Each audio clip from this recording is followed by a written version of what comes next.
हम में से बहुत सारे लोगों ने नारुतो और ड्रैगन बॉल जी जैसे शोनेन से एनिमे देखना स्टार्ट किया था, जो कि 2004 के बाद एनिमेक्स और कार्टून नेटवर्क पे एयर हुआ करते थे। लेकिन उससे पहले रिलीज होने वाले क्लासिक रेट्रो एनिमेस को हमने जाने अनजाने में बहुत बार नेगलेक्ट किया है, बट नेवरदलेस वो भी बहुत डिजर्विंग है और उन्हें आज भी रेलेवेंट कंसीडर किया जाता है। ऐसे क्लासिक एनिमे सीरीज जिन्होंने अपने टॉप टियर के स्टेटस को अपने टाइम से लेकर अभी तक मेंटेन कर रखा हो, उन्हें ढूंढना इतना इजी नहीं होता। इसीलिए हम आपके लिए लाए हैं कुछ टॉप रेट्रो एनिमेस जिन्हें आपको डेफिनेटली ट्राई करना चाहिए। Konnichiwa minasan, this is your Shinko-chan back with top 10 retro animes to watch.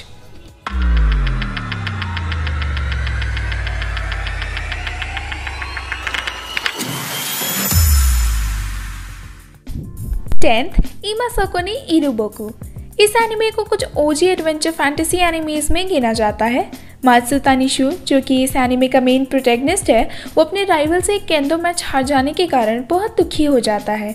इसीलिए वो खुद के माइंड को रिफ्रेश करने के लिए और सनसेट देखने के लिए एक बाथ हाउस के स्मोक स्टैक के ऊपर चढ़ने की कोशिश करता है। अनएक्सपेक्टेडली ऊपर पहुंचते ही उसकी मुलाकात होती है लालारू से। शू ट्राई करता है कि उसके बारे में पूछे कि वो कौन है and about the reason why she was there alone, but is only returned with uninterested responses. और इसी एक चांस मीटअप से शुरू होती है उनकी एडवेंचर की स्टोरी इनटू डार्क वर्ल्ड। अगर आपको ग्रिटी और डार्क एडवेंचर फैंटेसीज पसंद है तो ये सीरीज आपके लिए है। Next, the slayers. स्लेयर्स अपने एडवेंचर और ह्यूमरस एस्पेक्ट की वजह से बहुत ही फेमस और लोगों का पर्सनल फेवरेट रहा है। लीना इनवर्स एक पावरफुल विच है जो कि पूरी दुनिया में ट्रैवल करती है, स्टीलिंग ट्रेजर्स फ्रॉम थीव्स। उसके एक लेटेस्ट एक्सपीडिशन में एक बहुत ही पावरफुल मैजिक आइटम उसके हाथ लग जाता है, पर उसको पता नहीं होता कि कुछ लोग उसी आइटम की तलाश में लगे हुए हैं for their own evil purposes. So जब लीना और उन लोगों के पास आपस में टकराते हैं, वहाँ से एक नए एडवेंचर की शुरुआत होती है, one where the fate of the world may be at stake. ये एनिमे बहुत लोगों के लिए नॉस्टैल्जिक है एंड आई वुड सजेस्ट कि आपको ट्राई करना चाहिए। 8, उरुसेई यात्सुरा। ना अगर आपको कुछ अच्छे एची और कॉमेडी एनिमेज में से देखने का कोई मन है तो आपको ये एनिमे पसंद आ सकता है। मोरोबोशी आतारू, जो कि अपने बहुत ही बुरे लक की वजह से हमेशा कोई ना कोई गलत सिचुएशन में फंस जाता है, एक दिन सडनली कुछ एलियन स्पीशीज जिन्हें ओनी कहा जाता है अर्थ को इन्वेड करने आते हैं और आतारू उसके बैड लक की वजह से ह्यूमैनिटी का रिप्रेजेंटेटिव चुन लिया जाता है and to have a face off with Lum who is one of the aliens. Now यहाँ से आतारू की लाइफ एक नया टर्न लेती है और उसका लक शायद आपको इतना ख़राब आगे जाके ना लगे। ये एक लॉन्ग एनिमे सीरीज़ है, इसलिए कंटेंट की कमी नहीं होगी आपको एंड इसके ह्यूमरस एस्पेक्ट्स आपको बहुत हंसाएंगे। 7th, मार्शियन सक्सेसर नादेस्को, या जिसे शॉर्ट में नादेस्को भी बुलाया जाता है। अगर आपको एवेंगेलियन पसंद है तो ये उसका ऑल्टरनेटिव है, ऑल्दो ये उतने लेवल का नहीं है, but people here are living on Mars. Tenkawa Akito को बचपन से ही मैक्स में बहुत इंटरेस्ट है, सो उसका कैरेक्टर बेसिकली शिंजी जैसा ही है, just without the existential crisis. पर एक दिन सडनली उसका फेट अलग मोड़ ले लेता है और उसका होम टाउन मिस्टीरियसली डिस्ट्रॉय हो जाता है, जिसकी वजह से उसे मजबूरन अर्थ पे आना पड़ता है। इसी मिस्ट्री के आंसर की तलाश के दौरान उसकी मुलाकात होती है यूरिका से, who is the captain of a private battleship Nadesico, और यहाँ से उसकी लाइफ का वो हिस्सा चालू हो जाता है जिससे आकितो बचपन से ही अवॉइड करना चाहता था। ओवरऑल ये एनिमे बहुत ही एंगेजिंग है और आपको बहुत पसंद आ सकता है। 6, सिटी हंटर। नाउ ये एनिमे के बारे में बहुत लोग जानते भी होंगे और अगर नहीं जानते तो डेफिनेटली ट्राई करना चाहिए, क्योंकि ये एक एनिमे सीरीज़ है जो कि साइबर रियो के एडवेंचर्स को फॉलो करती है एज एन असैसिन और usually known as sweeper. Saeba Ryo, who is also known as city hunter, एक शार्प शूटर है और उसके इसी एबिलिटी की वजह से उसे कुछ डेंजरस जॉब्स के लिए हायर किया जाता है। He also has a weird nature of hitting on every girl he sees, और यहाँ काउरी, जो कि उसकी पार्टनर है, उसे लाइन पे रखने का काम करती है।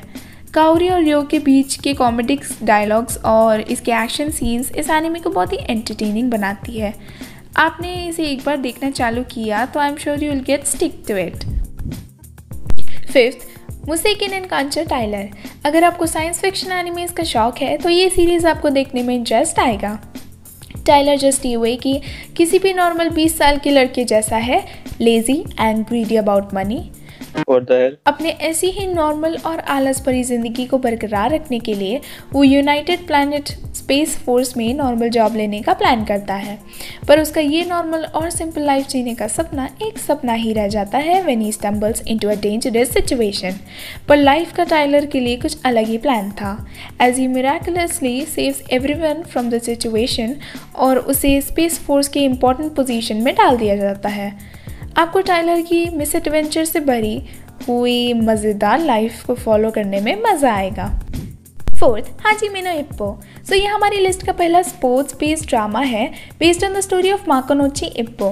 माकोनोची को अपनी लाइफ में बहुत ही ज़्यादा बुलिंग का सामना करना पड़ा था और वो अपनी लाइफ को बदलना तो चाहता था पर कभी कुछ इम्प्रूव करने के लिए ट्राई नहीं करता था। One day in the midst of getting bullied again, he is saved by a boxer named Takamura Mamoru. इसी एक अनएक्सपेक्टेड मीटिंग की वजह से इप्पो डिसाइड करता है कि वो अपनी लाइफ को बदलने के लिए कुछ फाइनली एक्शन लेगा और वो बॉक्सिंग की दुनिया में अपना पहला कदम रखता है। And this anime is quite inspiring, so I would recommend it for sure. Next, Trigun. ऐसा माना जाता है that there is a guy named Vash जो कि एक मर्सीलेस विलेन है और वो अपने मज़े के लिए पूरी सिटीज़ को डिस्ट्रॉय कर सकता है, जिसकी वजह से उसे द ह्यूमनॉइड टाइफून का निकनेम मिला है। पर रियलिटी में वो एक नॉर्मल इंसान है जिसे वायलेंस बिल्कुल पसंद नहीं।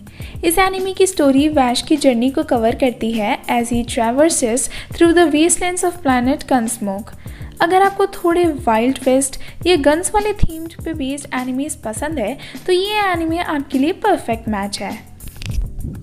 Second on the list, serial experiments Lain. ये एनिमे अपने आप में ही बहुत बड़ा मास्टरपीस है और ऐसा माना जाता है कि इसकी स्टोरी अपने टाइम के लिए बहुत ही ज़्यादा एडवांस्ड थी। इस एनिमे को अभी भी कुछ लोग सबसे यूनिक एनिमेज में गिनते हैं। इसकी स्टोरी एक इमेजिनेटिव कॉन्सेप्ट पे बेस्ड है कि अगर हम अपने कॉन्शियसनेस को इलेक्ट्रॉनिक फॉर्म में कहीं पे अपलोड कर सकते then how would the world be. और अभी के करंट टाइम में जब रियलिटी और साइबर स्पेस के बीच का वॉल ऑलमोस्ट मर्ज होने को आया है, ये कॉन्सेप्ट काफ़ी रेलेवेंट लगता है। ये एनिमे एक साइकोलॉजिकल मिस्ट्री थ्रिलर है जो आपके आइडेंटिटी और कॉन्शियसनेस को कम्प्लीटली चैलेंज करने की कैपेबिलिटी रखता है, which makes it a must watch. Last but not the least, the legends of galactic heroes. अगर आपने ये एनिमे नहीं देखा है तो आई वुड सजेस्ट कि देख लीजिए, बिकॉज इस एनिमे में सब कुछ है, इंटरगैलेक्टिक पॉलिटिक्स से लेकर रूलर्स के क्लैशिंग आइडियोलॉजीज और वॉर्स तक। It's an epic tale about the rise of two rulers at the same time on different sides. इसके नियर परफेक्ट प्लॉट्स और एग्जीक्यूशन की वजह से इस एनिमे को सबसे परफेक्ट एनिमेज में से एक बोला जाता है। सो अगर आपको एनिमे कम्युनिटी में खुद का एक्सपीरियंस और एनिमे टेस्ट को फ्लेक्स करना है तो ये एनिमे एक मस्ट वॉच है। सो होपफुली आपको इस लिस्ट में से अपने टेस्ट के हिसाब से कुछ नए क्लासिक एनिमेज देखने को मिल गए होंगे और उम्मीद करती हूँ आपको पसंद आए। मीना-सान, thank you for always supporting and you can support us more now clicking on the join button below. अभी के लिए इतना ही। टिल देन, माताने एंड स्टे सेफ।